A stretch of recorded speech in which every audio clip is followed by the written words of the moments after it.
আপনাদের কাছে আমার অনুরোধ, ভিডিওটি একটু সময় নিয়ে সম্পূর্ণ দেখুন।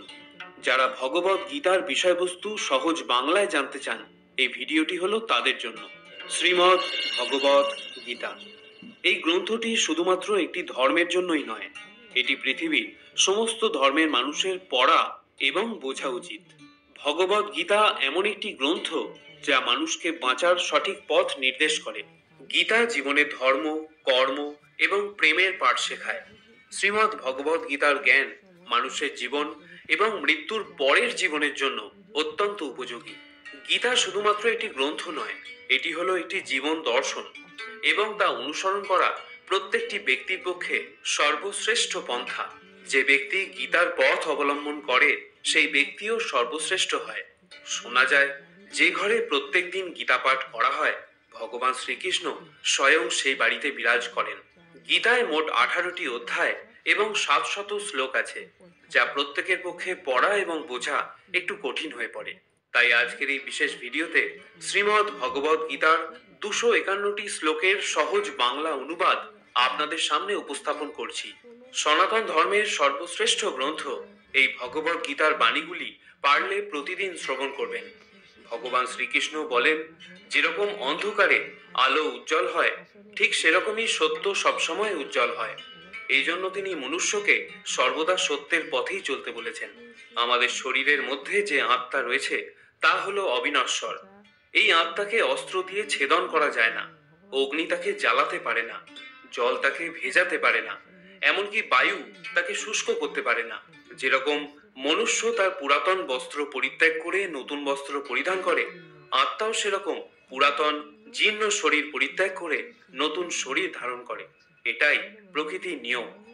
এই সত্য স্বীকার করে ভয়মুক্ত হয়েই জীবনযাপন করা উচিত।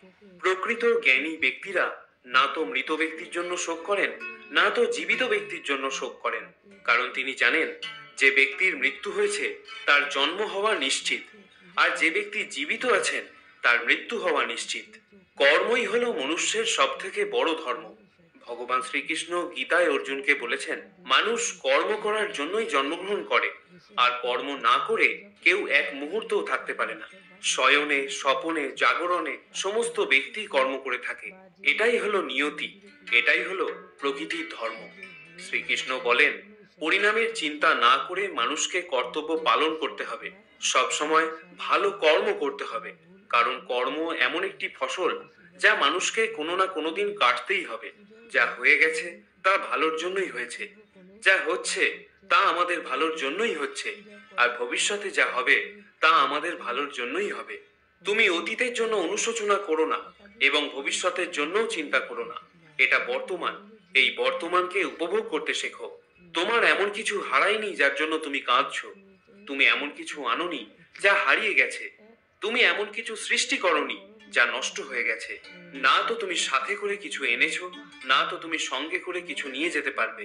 আজ তোমার যা আছে, গতকাল তা অন্য কারো ছিল, আগামীকাল তা অন্য কারো হয়ে যাবে। তুমি যেটা নিজের ভেবে মগ্ন হয়ে আছো, এই প্রসন্নতাই তোমার দুঃখের কারণ হবে। মনে রেখো, পরিবর্তনই সংসারের নিয়ম। যাকে তুমি মৃত্যু ভেবে ভয় পাও, সেটাই হলো আসল জীবন।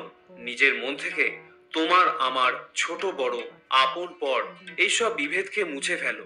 তাহলে দেখবে তুমি সবার, আর সবাই তোমার হয়ে যাবে।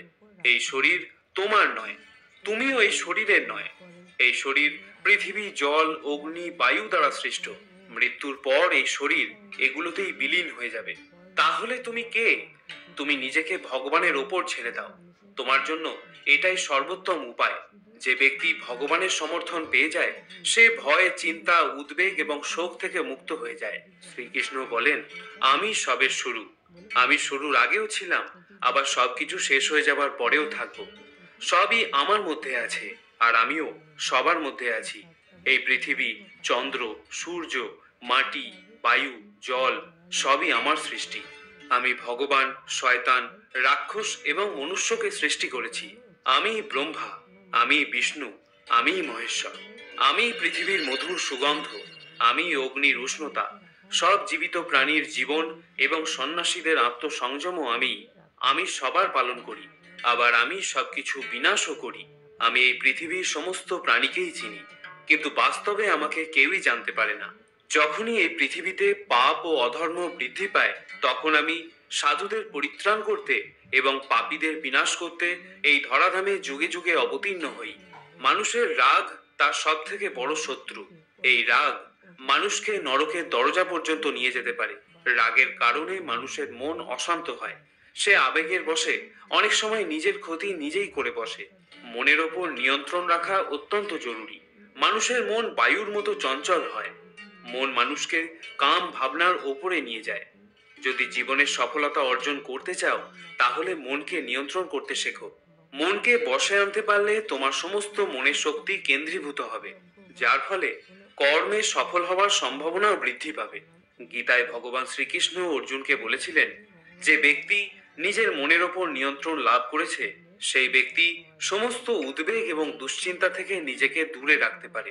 অন্যদিকে যে ব্যক্তি নিজের মনকে নিয়ন্ত্রণ করতে পারে না, তার মন তার সব থেকে বড় শত্রু হয়ে যায়। সব সময় সন্দেহ করা ব্যক্তিরা না তো এই জীবনে শান্তি পায়, না তো পরজীবনে। তাই সন্দেহপ্রবণ ব্যক্তির থেকে সর্বদা দূরে থাকুন। যারা সদা সর্বদা সন্দেহ করতে থাকেন, তাদের মনের স্বাভাবিক স্থিতি নষ্ট হয়ে যায়, আর ভ্রমের বশবর্তী হয়ে তারা আপনজনদের মধ্যে সম্পর্কগুলোকে নষ্ট করে ফেলে। শরীরের সৌন্দর্য মনকে আকর্ষণ করে, কিন্তু স্বভাবের সৌন্দর্য হৃদয়কে আকর্ষণ করে। তাই মানুষের স্বভাব সদা সর্বদা নির্মল হওয়া উচিত। কে কি করছে, কেন করছে এবং কিভাবে করছে, এইসব থেকে যত আপনি দূরে থাকবেন, ততই আনন্দে থাকবেন। জীবনে আমরা কতটা ঠিক এবং কতটা ভুল, তা শুধুমাত্র দুজনেই জানে। এক হলেন পরমাত্মা, আর অন্যজন আমাদের অন্তরের আত্মা। ভগবান শ্রীকৃষ্ণ বলেন, যে মানুষের মধ্যে জ্ঞানের অভাব এবং ঈশ্বরের প্রতি শ্রদ্ধার অভাব রয়েছে, সে মানুষ জীবনে কখনো আনন্দ এবং সফলতা প্রাপ্ত করতে পারে না। মায়া, এই মায়া হলো বিনাশের প্রধান কারণ। মানুষের দুঃখের প্রধান কারণও হলো এই মায়া। যে যত বেশি মায়া করবে, সে তত বেশি কষ্ট ভোগ করবে।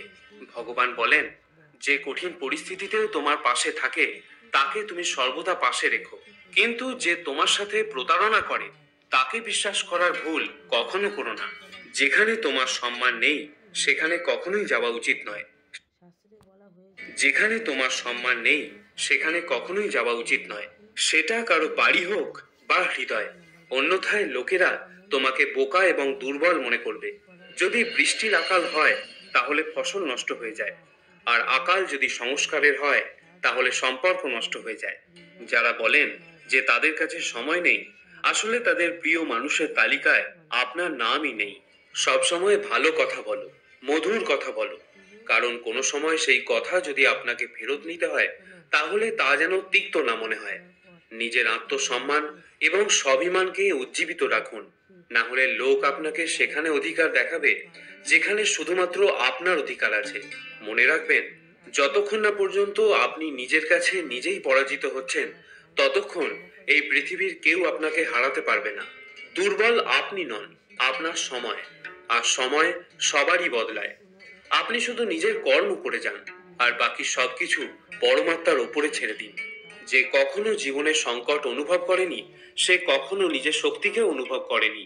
আমাদের জীবনে যে দুঃখ কষ্ট আসে, বাধা বিপত্তি আসে, সেগুলি আমাদেরকে দুর্বল করতে আসে না, বরং আমাদের ভিতর লুকিয়ে থাকা অমৃত শক্তিকে বাইরে বের করে এনে আমাদেরকে মজবুত করতে আসে। যে অন্যের কষ্ট বুঝতে পারে, যার মধ্যে দয়া আছে, যাদের মন পবিত্র, তারা এই জন্ম মৃত্যু চক্র থেকে চির মুক্তি পায়। ভগবান বলেন, কাউকে কোনো জিনিস দিয়ে কখনো অহংকার করো না, কারণ কে বলতে পারে তুমি সেই জিনিস দান করছো নাকি আগের জন্মের ধার পরিশোধ করছো। অহংকার, এই অহংকারে মানুষের বৈভব, বংশ এবং প্রতিষ্ঠা চলে যায়। যদি বিশ্বাস না হয়, তাহলে রাবণ, কৌরব এবং কংসকে দেখো। অতিরিক্ত রাগের বশবর্তী হয়ে কোনো সিদ্ধান্ত নেবেন না। যখন রাগ হবে, একটু থেমে যান, দেখবেন জীবন আরো সহজ হয়ে উঠবে। যে ব্যক্তি ভগবত গীতা পড়ে, বাস্তবে তার ব্যবহার করতে জানে, তার অতীতের সমস্ত কুকর্মের প্রভাব ধীরে ধীরে নষ্ট হয়ে যায়। যা আমাদের ভাগ্যে প্রকৃতই থাকে, তা আমাদের কাছে স্বয়ং চলে আসবে, আর যা আমাদের ভাগ্যে নেই, তা এসেও চলে যাবে। যেমন দমকা জোরালো হাওয়া নৌকাকে পথভ্রষ্ট করে দেয়, ঠিক সেরকমই কামনা বাসনা মানুষের মনকে বিভ্রান্ত করে। পরমেশ্বর বলেন, যে ব্যক্তি সুখ দুঃখে, মান অপমানে, জয় পরাজয়ে বিচলিত হন না, সেই ব্যক্তি আমার অত্যন্ত প্রিয়।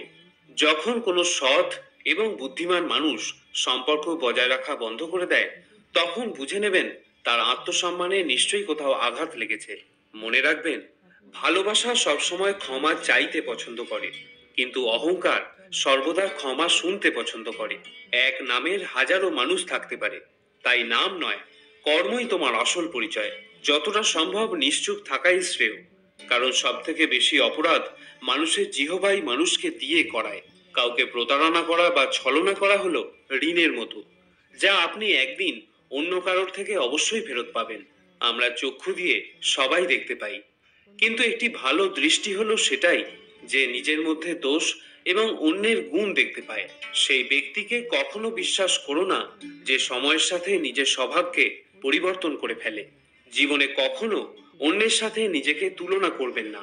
আপনি যেমনই হন সেটাই আপনার পক্ষে সর্বশ্রেষ্ঠ।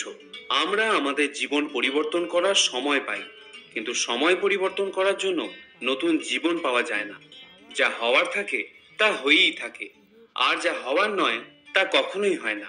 এমন নিশ্চয়তা যার বুদ্ধিতে থাকে, দুশ্চিন্তা তাকে কখনো কষ্ট দিতে পারে না। ভালো মন নিয়ে কোনো কাজ করলে তা কখনো ব্যর্থ হয় না। একদিন না একদিন তার ফল আপনি অবশ্যই পাবেন। জীবনে আমরা অনেক ভুলই করে থাকি, কিন্তু জীবনের সব থেকে বড় ভুল হলো সেটাই যেটা থেকে আমরা কিছু শিখতে পারি না। তুমি আজ যে কর্ম করছো তার ফল তুমি কাল অবশ্যই পাবে, আর আজ যা তোমার কাছে আছে তা তোমারই করা, তোমারই অতীতের কর্মের ফল।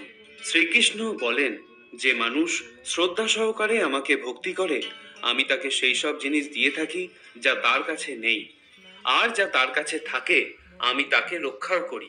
কারো ভালো করতে যদি তুমি অক্ষম হও, তাহলে তার খারাপ চিন্তাও করো না, কারণ পৃথিবী দুর্বল হতে পারে, কিন্তু পৃথিবী যিনি বানিয়েছেন তিনি দুর্বল নন। সত্য এবং মিথ্যার মধ্যে প্রধান পার্থক্য হলো এই যে সত্য কখনো দাবি করে না যে সেই সত্য, কিন্তু মিথ্যা সর্বদাই দাবি করে যে সেই সত্য।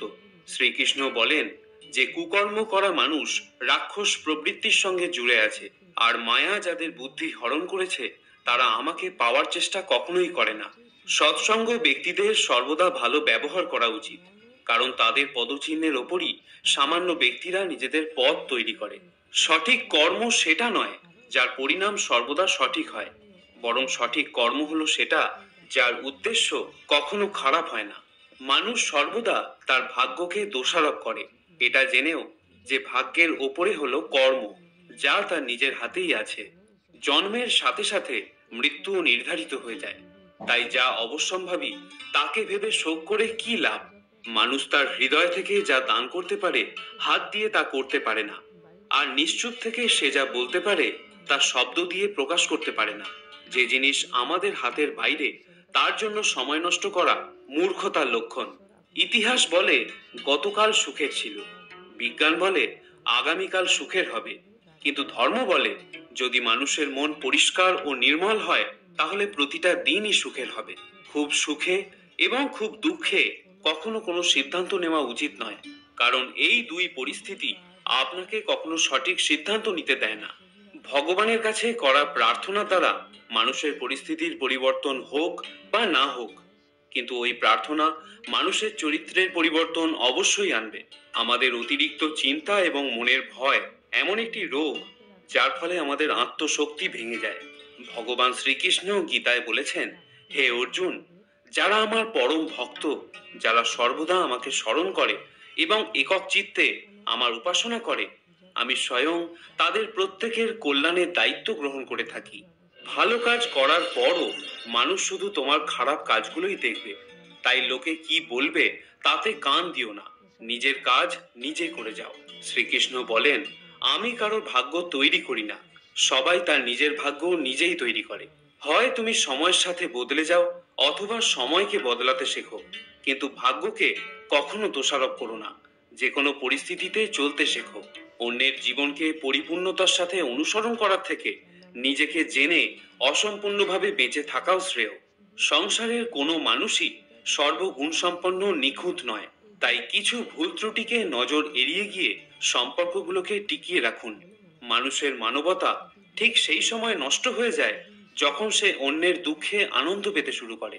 সময় আমাদের শেখায় জীবন না তো কারোর জন্য অপেক্ষা করে, না তো কারোর জন্য থেমে থাকে।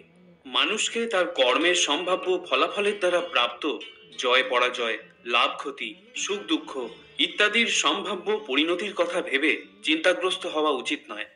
অহংকার আর সংস্কারের মধ্যে পার্থক্য আছে। অহংকার অন্যের মাথা নত করে খুশি হয়, কিন্তু সংস্কার স্বয়ং মাথা নত করে খুশি হয়। যখন পরিবারের সদস্যদের অপ্রীতিকর মনে হয় এবং অপরিচিতদের নিজের মনে হয়, তখন বুঝে নিও ধ্বংসের সময় শুরু হয়ে গিয়েছে। একজন কর্মযোগী নিজের মনের সমস্ত লালসাকেই পরিত্যাগ করে। জীবনের কর্তব্যবোধে কাজ সে নিশ্চয়ই করে, কিন্তু কোনো কার্যে আবদ্ধ হয় না। অর্থাৎ যে ব্যক্তি নিজের কর্মে আশা এবং আকাঙ্ক্ষা রাখে না, সেই ব্যক্তির কর্মের পূর্ণতা প্রাপ্তি ঘটে।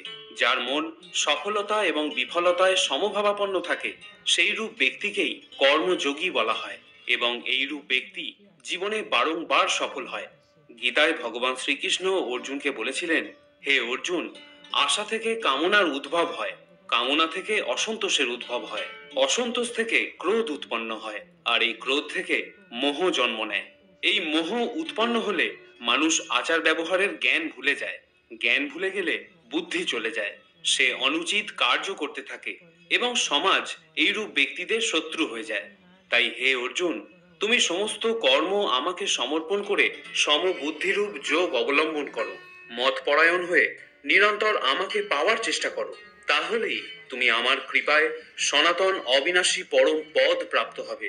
শ্রীমদ্ ভগবদ গীতার নির্দেশকে যথাযথভাবে অনুসরণ করতে পারলে অতি সহজেই সমস্ত ভয় এবং উদ্বেগ থেকে মুক্ত হওয়া যায়। এই জীবনে ভয় ও শোকাদি বর্জিত হয়ে পরবর্তী জীবনে চিন্ময় স্বরূপ অর্জন করা যায়। কেউ যদি আন্তরিকভাবে এবং অত্যন্ত গুরুত্ব সহকারে ভগবদ গীতা পাঠ করে, তাহলে ভগবানের করুণায় তার অতীতের কোনো পাপকর্মের ফল তাকে প্রভাবিত করতে পারে না। প্রতিদিন জলে স্নান করে মানুষ নিজেকে পরিচ্ছন্ন রাখতে পারে, কিন্তু কেউ যদি ভগবদ গীতার গঙ্গা জলে একটিবারও স্নান করে, তাহলে তার জড়জীবনের মলিনতা একেবারে বিনষ্ট হয়ে যায়। যেহেতু ভগবদ গীতার বাণী স্বয়ং পরম পুরুষোত্তম ভগবানের মুখনিসৃত বাণী, তাই এই গ্রন্থ পাঠ করলে আর কোনো বৈদিক সাহিত্য পড়বার দরকার হয় না। গভীর নিষ্ঠা ও আন্তরিকতার সঙ্গে নিয়মিতভাবে ভগবদ গীতা শ্রবণ এবং কীর্তন করলে আমাদের অন্তর্নিহিত ভগবত ভক্তির স্বাভাবিক বিকাশ ঘটে। বর্তমান জগতে মানুষের নানা রকম কাজে এতই ব্যস্ততা থাকে যে তাদের পক্ষে সমস্ত বৈদিক সাহিত্য পাঠ করা সম্ভব নয়, আর সমস্ত বৈদিক সাহিত্য পড়বার প্রয়োজনও নেই। এই একটি গ্রন্থ ভগবদ গীতা পাঠ করলে মানুষ সমস্ত বৈদিক জ্ঞানের সারমর্ম উপলব্ধি করতে পারে, কারণ ভগবদ গীতা হলো বেদের সার, এবং এই গীতা স্বয়ং ভগবানের মুখনিসৃত উপদেশ বাণী। ঈশ্বর পরমঃ কৃষ্ণ সচ্চিদানন্দ বিগ্রহ অনাদিরাদির গোবিন্দ সর্ব কারণ কারণম। বন্ধুরা, আজকের এই ভিডিওটি যদি আপনার ভালো লাগে তাহলে একটি লাইক করতে ভুলবেন না, আর তার সাথে আপনার আপনজনদের মধ্যেও এই ভিডিওটি শেয়ার করে নিন। দেখা হবে আবার অন্য একটি ভিডিওতে। ততক্ষণের জন্য ভালো থাকুন, সুস্থ থাকুন। জয় শ্রীকৃষ্ণ।